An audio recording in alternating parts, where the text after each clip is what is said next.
Los estudiantes universitarios se enfrentan en sus años de aprendizaje a diversos retos académicos. Uno de los más importantes es la necesidad de desarrollar unas buenas habilidades de expresión escrita. La lectura y la escritura son dos competencias imprescindibles para el trabajo académico y más tarde para el ámbito profesional. Escribir bien no es fácil. La universidad, para una formación de buenos profesionales, tiene también la responsabilidad de preparar a los estudiantes en el lenguaje propio de los ámbitos institucionales. En este sentido, la UNED ofrece el curso de experto universitario en escritura académica y profesional, con el que se pretende enseñar a elaborar textos correctos de forma autónoma.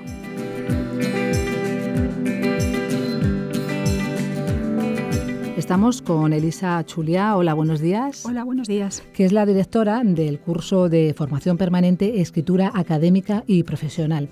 Yo creo que para comenzar sería interesante que nos explicaras el sentido de un curso de estas características y cuáles son sus objetivos específicos. Primero querría hacer una aclaración. El curso lleva por título Escritura Académica y Profesional, pero el énfasis está puesto en el adjetivo académico. La elaboración de textos académicos requiere no solo el conocimiento profundo de la cuestión sobre la que se escribe o sobre la que trata el trabajo en cuestión, sino también el manejo de ciertas técnicas a través de las cuales se expone ese conocimiento científicamente adquirido. Estoy hablando fundamentalmente de ciencias sociales, pero creo que sería aplicable a otro tipo de ciencias, porque al fin y al cabo estamos hablando de lo que llamamos el método científico. Pues bien, lo que hacemos en este curso es tratar de enseñar a los estudiantes esos elementos característicos del trabajo académico para que cuando tengan que llevar a cabo un trabajo de este tipo, por ejemplo, un trabajo de fin de grado, un trabajo de fin de máster o incluso más adelante, quizá algunos de ellos una tesis doctoral, sepan cómo han de hacerlo. Hay determinadas reglas de confección de estos trabajos que tienen que conocer y saber manejar. Entonces, la pregunta que sería legítima es, bueno, ¿por qué si la orientación del curso es la escritura académica, añadimos entonces el adjetivo también profesional? ¿Por qué lo llamamos escritura académica y profesional? Pues porque entendemos que si uno aprende a redactar buenos textos académicos, será perfectamente capaz de redactar buenos textos también en el ámbito profesional. Y cuando hablo de textos en el ámbito profesional estoy pensando en informes, comunicaciones, pero también en el uso de la comunicación diaria, ¿no? Nos escribimos con colegas mensajes de texto a través del correo electrónico, a través de otros soportes, pero tenemos que escribir y hay que escribir bien. En parte porque solo la buena escritura es eficaz, es decir, solo cuando escribimos bien transmitimos eficazmente nuestros mensajes, pero también porque es importante cuidar el lenguaje que utilizamos a diario. Ese es el sentido del curso. El sentido del curso podríamos decir también que reside en la importancia de escribir bien. Y cuando hablo de escribir bien me refiero tanto a la construcción lógica y fundada de los argumentos que utilizamos, cuando escribimos algún trabajo, pero también a la redacción correcta. Es decir, tiene dos vertientes, la buena escritura. Lamentablemente muchos profesores tenemos la impresión de que a pesar de los progresos educativos que hemos hecho en España en los últimos, podríamos decir, 40-50 años, los estudiantes hoy día no llegan a la universidad ni salen de ella tampoco escribiendo bien. Incluso podríamos decir que los universitarios de hoy escriben peor que los universitarios de hace 30 años. La verdad es que carezco de evidencia empírica para hacer esta afirmación, por eso la querría hacer cuidadosamente. Pero los que llevamos tiempo en la universidad sí que comprobamos que, por ejemplo, la escritura de los exámenes, la redacción de los exámenes, no solo no ha mejorado en los últimos 20 años, los años en los que yo llevo siendo profesora, sino que seguramente ha empeorado. Insisto, ha empeorado tanto desde el punto de vista de la exposición lógica de los argumentos como desde el punto de vista formal. Y esto, que la gente no escriba, que los estudiantes no escriban mejor, a muchos profesores nos parece lamentable. Yo, la verdad es que si tuviera que elegir una única competencia que resume la calidad de un sistema educativo, yo diría saber escribir bien. A mí si me preguntaran, busque aquella competencia que define la calidad de un buen sistema educativo. Yo creo francamente que diría saber escribir bien. A mi juicio es el mejor indicador de resumen o que resume la calidad de un sistema educativo. Es lo que en estadística llamaríamos una buena proxy, ¿no? Y como digo, lamentablemente tenemos muchos profesores la impresión de que aquí no hemos hecho los progresos que tendríamos que haber hecho. La gente sabe más contenidos, pero no sabe cómo exponerlos bien. Esa es la carencia que nosotros a través de este curso queremos resolver. Y para conseguir este objetivo, ¿cómo planteáis el curso? ¿Cuáles son sus contenidos y cómo están estructurados? Pues el curso se estructura en 6 bloques. En el primero exponemos los diferentes tipos de documentos sobre los que trabajamos. Por una parte están los trabajos académicos, que son, como he dicho, nuestro foco central, pero también exponemos las características del ensayo, de los informes, etc. Nos parece que conocer las diferencias entre distintos géneros de escritura es importante para no confundir, por ejemplo, un trabajo académico con un ensayo o con un reportaje periodístico, o para saber que no cualquier trabajo publicado por un académico es un trabajo académico. Es decir, que los académicos también pueden escribir artículos de prensa y eso no son trabajos estrictamente académicos, no nos pueden servir de modelo para hacer nuestros trabajos académicos. Y en este primer bloque también hacemos hincapié en la importancia de la honestidad intelectual y en el riesgo del plagio. El segundo bloque se centra ya en aspectos formales de los textos, cómo se estructuran, cómo se elaboran las notas a pie de página, cómo se cita, cómo se relacionan las referencias bibliográficas. El tercer bloque presta atención a las fuentes de los trabajos, en particular a la búsqueda y la selección de fuentes de datos, de fuentes primarias y fuentes secundarias y de bibliografía, la bibliografía con la que se confeccionan los textos académicos. Hay que decir aquí que con el enorme desarrollo de las publicaciones durante las últimas décadas y con las facilidades de acceso a las fuentes documentales y también a todo tipo de bibliografía a través de Internet, a través de la web, se ha facilitado la búsqueda de bibliografía y el acceso. Pero lo cierto es que la selección resulta, yo diría que, más difícil que hace unos años. ¿Por qué? Porque ante la plétora de bibliografía accesible tenemos que saber elegir. Y entonces en el curso también intentamos, en este bloque concretamente, en este tercer bloque, intentamos proporcionar los criterios para que los estudiantes seleccionen o elijan bien la bibliografía que van a utilizar para elaborar sus trabajos. En el cuarto bloque lo que hacemos es ofrecer pautas sobre cómo utilizar adecuadamente los conceptos, que son elementos fundamentales para el desarrollo de los trabajos académicos, y la elaboración de los argumentos. La elaboración de los argumentos a partir de datos e informaciones fácticas. El quinto bloque está dedicado al uso del lenguaje y el estilo correcto, es decir, tratamos de enseñar cómo se redacta con claridad y con precisión frases, párrafos, secciones y textos en conjunto. Y finalmente el sexto bloque trata sobre la publicación de los trabajos académicos y profesionales. En este bloque lo que hacemos es concretar los tipos de soportes editoriales que existen, las fases de los procesos de publicación, que por cierto pueden alargarse considerablemente. A veces los profesores entregamos un texto y tardan 2 años en publicarlo. Bueno, todo esto lo explicamos también por qué se retrasa la publicación de los textos, y eso es porque están sometidos a una revisión y a unos criterios de calidad que alargan todo el proceso. Y también proporcionamos algunas indicaciones sobre la presentación oral de los trabajos en reuniones públicas, en seminarios o congresos. En estos 6 bloques se resume lo que podría ser el contenido de nuestro curso. Elisa Chulea, has dicho antes que en España no parece que hayamos progresado en las últimas décadas en lo que a buena escritura se refiere, pero ¿se trata de un problema específico de nuestro sistema educativo o es generalizado? ¿También en otros sistemas educativos de nuestro entorno se produce este problema? Pues hasta donde sé y hasta donde sabemos los profesores que impartimos esta docencia o este curso, otros sistemas educativos conceden más importancia a la escritura. A la escritura en general, en primaria y en secundaria, pero luego también en la formación universitaria. Hay universidades que cuentan con centros de escritura académica que proporcionan esos conocimientos para que los alumnos sepan escribir bien sus trabajos. Nosotros creemos que si los estudiantes llegaran a la universidad sabiendo escribir bien, es decir, si vinieran ya del sistema educativo de secundaria sabiendo escribir bien en su doble vertiente, como decía antes, es decir, formulando bien argumentos y escribiendo correctamente desde el punto de vista también de la ortografía, creemos que como digo, si llegaran a la universidad sabiendo escribir bien, obtendrían más rendimiento de su estudio. Y no solo porque harían mejor sus exámenes y sus trabajos y por tanto sacarían mejores notas, sino también porque estarían de alguna manera mejor preparados para aprender mejor, para aprender más. Es decir, estudiarían con mayor eficacia porque a nuestro juicio, la escritura, saber escribir bien, es una competencia tan fundamental que aquellos que saben escribir bien tienen la cabeza mejor preparada, o por decirlo de alguna manera, mejor imprimada para ordenar el conocimiento que luego van recibiendo, el conocimiento específico, sea este de derecho, de economía, de sociología, de ciencia política, ¿no?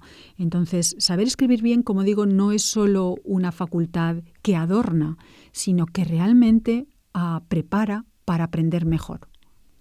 Y esta, por decirlo de alguna manera, filosofía, creemos que está más extendida en otros sistemas educativos que en el nuestro. Porque a tu juicio, ¿qué es lo que más ayuda a escribir bien? Pues uno siempre piensa en sus experiencias propias, claro, y yo pienso que a mí me enseñaron a escribir, en primer lugar, obligándome a escribir textos. Esto era muy importante, o fue muy importante en mi formación. Los profesores en secundaria y en bachillerato me obligaban a escribir textos y luego me corregían cada palabra, cada frase y cada párrafo. Para escribir bien hay que practicar y esa práctica no es sencilla.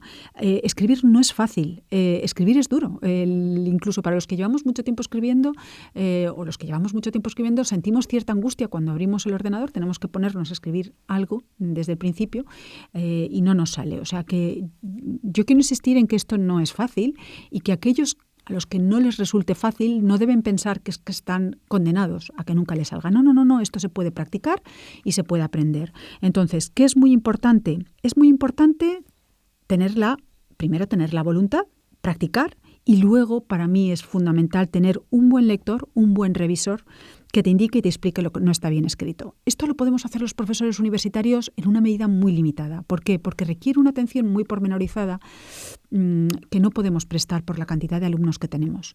Entonces, tener a una persona en la que confiemos, en cuya capacidad para escribir bien confiemos, que nos haga el favor de leernos textos y de indicarnos dónde cometemos errores, qué sería mejorable, todo esto es una ayuda inestimable. No es fácil encontrar esos lectores o esos revisores, pero yo aconsejaría que se buscaran en el entorno y se aprovecharan sus facultades para que nos enseñaran a escribir mejor, ¿no? Sean padres, sean amigos, sean familiares.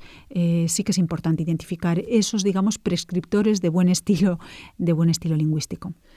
Elisa, ¿y cómo ayudáis a escribir bien dentro de este curso? Bueno, pues esta quizás es la pregunta clave para los interesados en matricularse en un curso semejante. Nosotros lo que hacemos es proporcionar para cada uno de los bloques que antes he comentado textos teóricos producidos por nosotros acerca de cómo se hacen las cosas. Pero claro, una cosa es leer cómo se hacen las cosas y otra cosa es practicarlas. Entonces, para que los alumnos practiquen, nosotros planteamos ejercicios que ellos tienen que responder y entregar. Y esos ejercicios los corregimos, pues como yo decía antes, que entiendo que hay que corregir estas cosas palabra a palabra, frase a frase, párrafo a párrafo.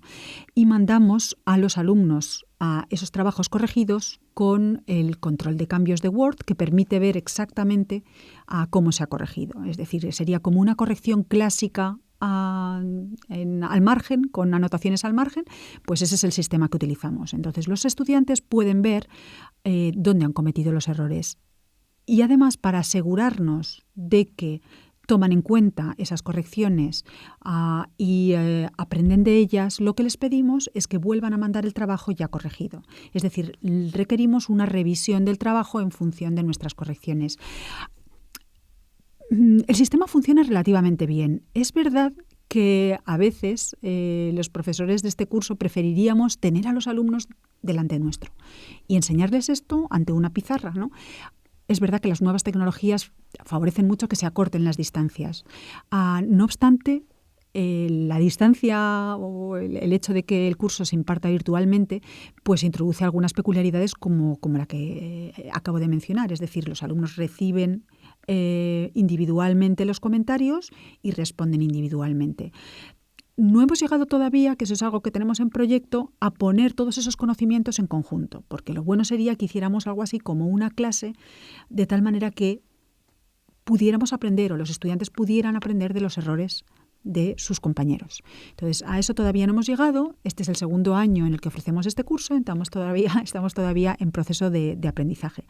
Pero básicamente yo en lo que quería insistir es en que corregimos individualmente los textos y les mandamos a los estudiantes el resultado de nuestras correcciones y les pedimos que tengan muy en cuenta esas correcciones y que revisen sus textos a la luz de nuestras correcciones, ¿no? De acuerdo con esa filosofía de la que hablaba, de que solo se puede aprender si a uno le corrigen.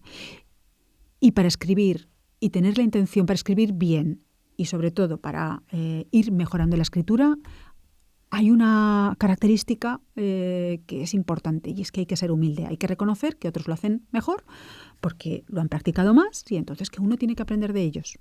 Como todos aprendemos de todos en otras materias, ¿no? Entonces esa humildad, uno a veces se resiste a aceptar que no escribe bien. Bueno, hay que ser humilde en esto, ¿no? Hay que reconocer que hay cosas que nos hacen bien y hay que mejorarlas. Y si te corrigen un texto y está lleno de comentarios rojos, no pasa nada. Se trata de eso, se trata de aprender.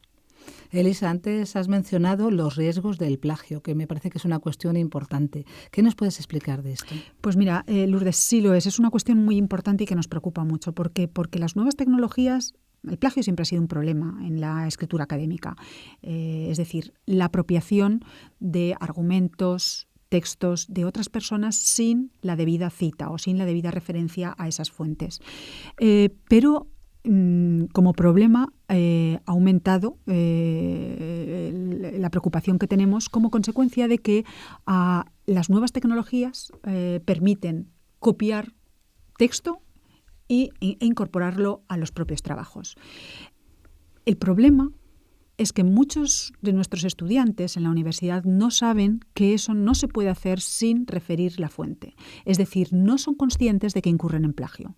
Entonces, nosotros podemos denunciar las prácticas de plagio, pero tenemos que ser conscientes que a muchos de esos alumnos no les hemos enseñado, ni nosotros, ni tampoco en el sistema educativo de la secundaria, no les hemos enseñado que no se puede hacer eso, que hay que citar las fuentes. De tal manera que nosotros hacemos mucho hincapié en que tengan cuidado a la hora de utilizar los argumentos, las palabras de otros autores y que cuando las utilicen lo hagan siguiendo determinadas reglas, es decir, citando fielmente las fuentes de las que extraen esa información, ¿no? Para nosotros eso es muy importante porque el plagio es prácticamente una apropiación indebida, es que es un robo de ideas, ¿no?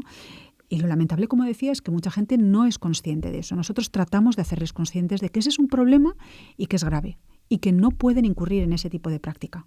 Elisa, dices que es un problema grave incurrir en plagio, pero ¿qué consecuencias tiene? Pues la verdad es que tiene consecuencias y es muy importante que los estudiantes en general, no solo los que participan en este curso que ofrecemos, sino que en general los estudiantes las conozcan. En principio, como decía, el plagio es el principal error en el que puede incurrir un académico, un investigador, incluso un estudiante que haga un trabajo de estas características, es decir, un trabajo de fin de grado o un trabajo de fin de máster y, por supuesto, mucho más una tesis. ¿Qué consecuencias tiene? Pues, en principio, cada vez hay sistemas más desarrollados o más sofisticados para detectar los plagios y en principio, da lugar a sanciones, a aperturas de expediente y a sanciones, ¿no? Como decía, lo más triste de este asunto es que cuando uno no es consciente de que está cometiendo el error, pues luego se encuentra desolado ante las consecuencias. Pero las consecuencias son efectivas, aunque no se conozcan, no se conozca o no se sepa por qué se ha incurrido en ese error. De ahí que nosotros, en general, en nuestra facultad, en la Facultad de Ciencias Políticas y Sociología, pero yo diría que en toda la UNED, estemos haciendo últimamente un esfuerzo importante a la hora de trasladar a los estudiantes estos riesgos del plagio, ¿no? Y en general yo creo que la UNED está haciendo también un esfuerzo importante por desarrollar este tipo de conocimientos y en general desarrollar prácticas de buena escritura.